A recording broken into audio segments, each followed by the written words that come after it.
viewers. With me I have Jean Boiron-Lajous. Nice to meet you. Nice to meet you too. Your film Abysses and Wonders is also part of Jihlava Online, which we are very happy about. So how are you today? How is your... I'm fine, very happy to show my movie here. Your film Abysses and Wonders is constructed as a road film. Mm-hmm. And I really want to ask, how long have you known your protagonist?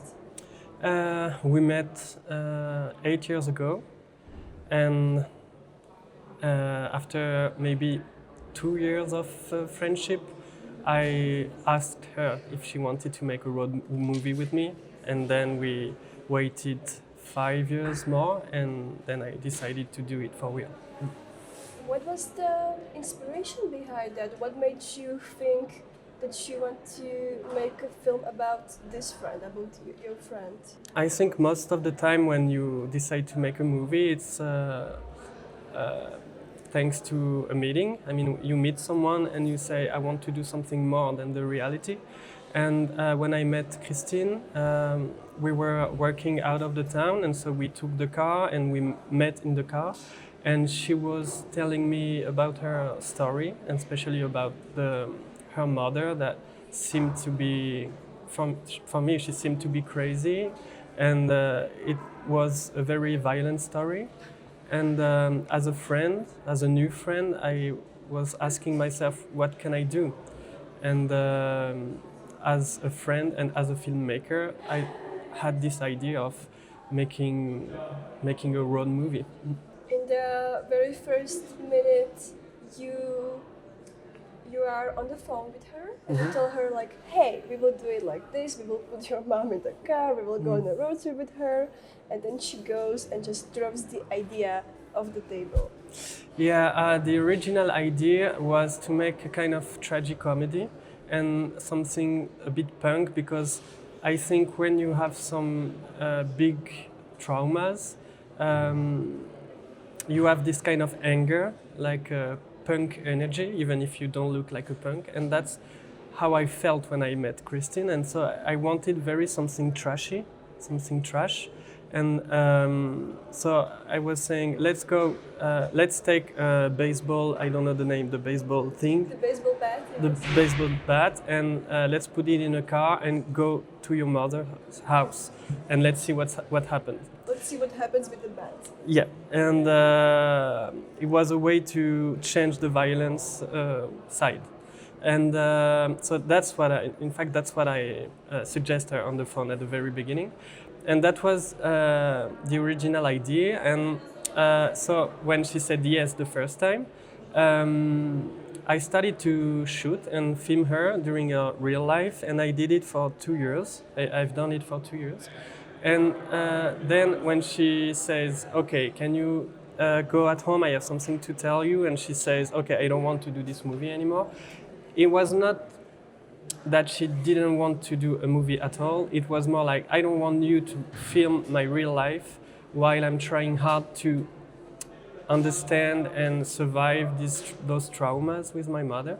And so I realized that I was wrong.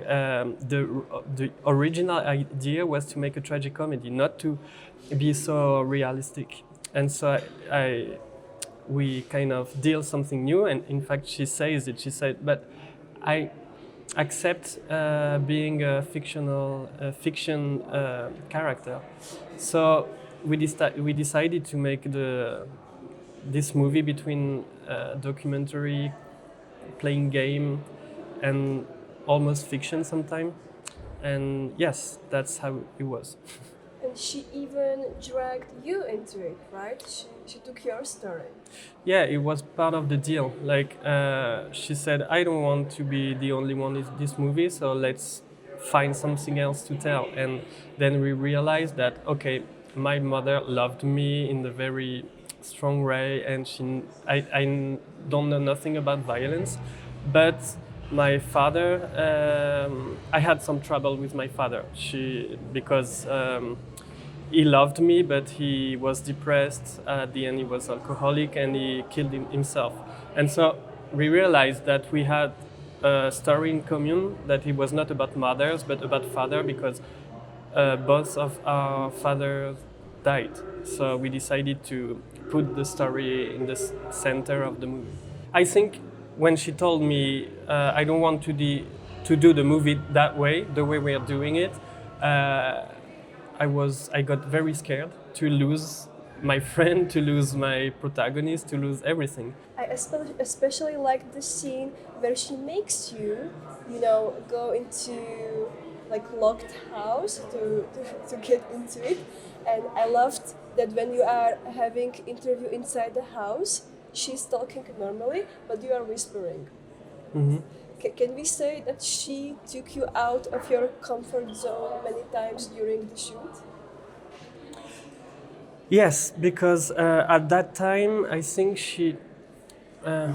when we started the shooting, she wasn't that good. I think she was a bit depressed, and she started psychology work, and so she had a lot of anger, and she didn't want me to say and to do everything I wanted.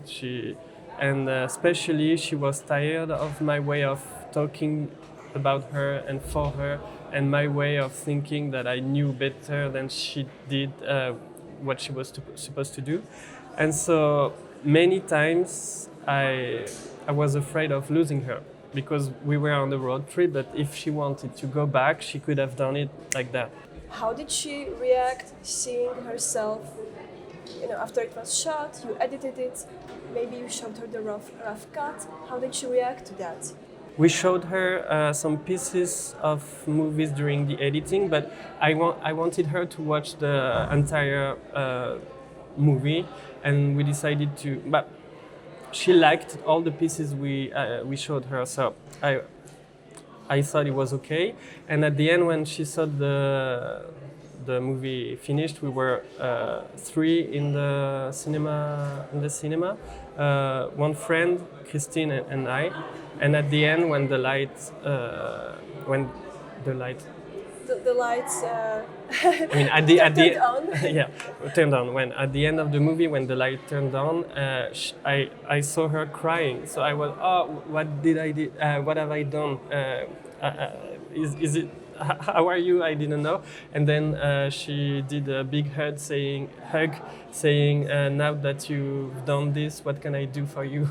And so I realized that it was only emotional, and it was not bad cries. And I think she reacted quite well. And I think that we understood a lot of each other's and a lot of our traumas after the movie. You had a deal with Christine that she would live her story, or she would tell the story, and you would have to also come to terms with the letter your father left you.